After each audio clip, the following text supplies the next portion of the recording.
Hey everybody, welcome to the Soul Food Priest podcast with Father Ben. It's wonderful to have you.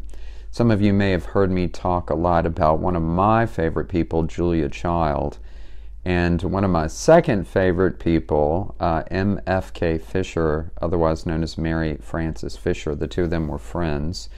MFK Fisher was a wonderful food writer, so if you ever get the chance to check out her writings, it's awesome, just really good stuff.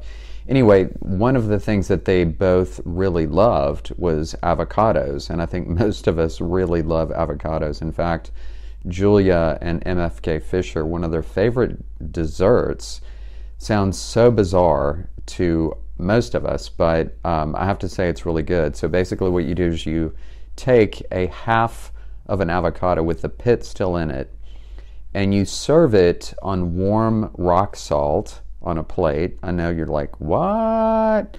And then you serve it with a shot glass of aged cognac and a shot glass of large grain sugar. So basically what you do is you once it's served, you take the pit out with a knife. So meanwhile, the half avocado is still in the shell. You fill the inside of the pit, the hole, with the sugar, pack it down with the bottom of the shot glass, and then you pour the cognac over it. Let it sit for 5 minutes, and what happens is the cognac, or the alcohol, melts all the sugar into the avocado, the ripe avocado. And trust me, sounds weird, you will love it. And you can, of course, do it with tequila or anything else. It is awesome. So if that sounds weird, hey, be not afraid, try it, man. You'll love it. So avocados are really amazing. If you don't know anything about them, they're from the laurel tree. They're very oily. They're technically a berry with one large seed, right? Not unlike a mango, except the difference, as everybody knows, is that avocados oxidize very, very quickly. And so if you've ever had like guacamole and Cinco de Mayo or Super Bowl Sunday or something, most of the avocados the world gets are from Mexico, and they really were cultivated. They started really being cultivated about 5,000 years ago, and what's called Mesoamerica, or southern United States, going all the way through Central America. Most of them today come out of Mexico, and they're very, very oily. And so it's, as everyone knows, the natural fat in avocados is really good for us, and it's really good for vegetarians with their B vitamins, or lack thereof, I should say. Some of the B vitamins that one would receive via protein, such as meat, avocados are really good to help supplement that.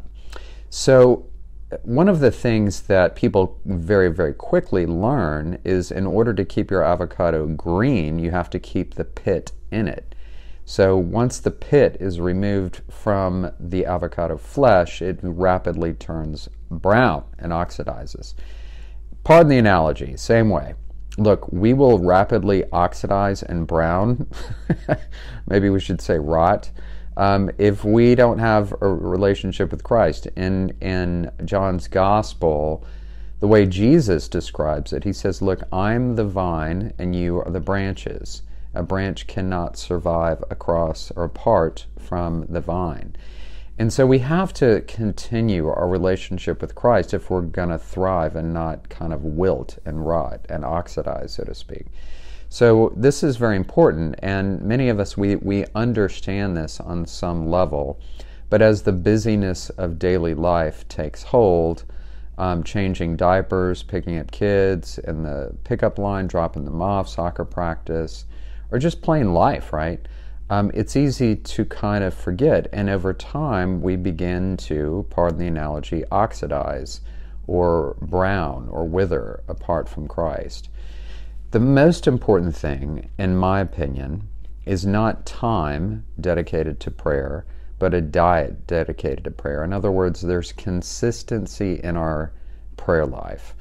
We're not looking for long hours here. Some people can do that, and that's great. That's awesome, right? But for most of us, we're looking for a diet of prayer. And you may have heard me say, especially in marriage, that we have a little bit of time allotted every week to pray with our spouse. As a priest, I would oxidize very, very quickly if I did not have a prayer life. And I would be a hypocrite to stand up there every Sunday talking about Jesus without having a relationship with the guy I'm talking about. So for each one of us, it's good to remember, look, we can't survive long apart from our seed, apart from our root core that we call Jesus Christ. Hey, don't forget to put soul in your food and give food to your soul. God bless you.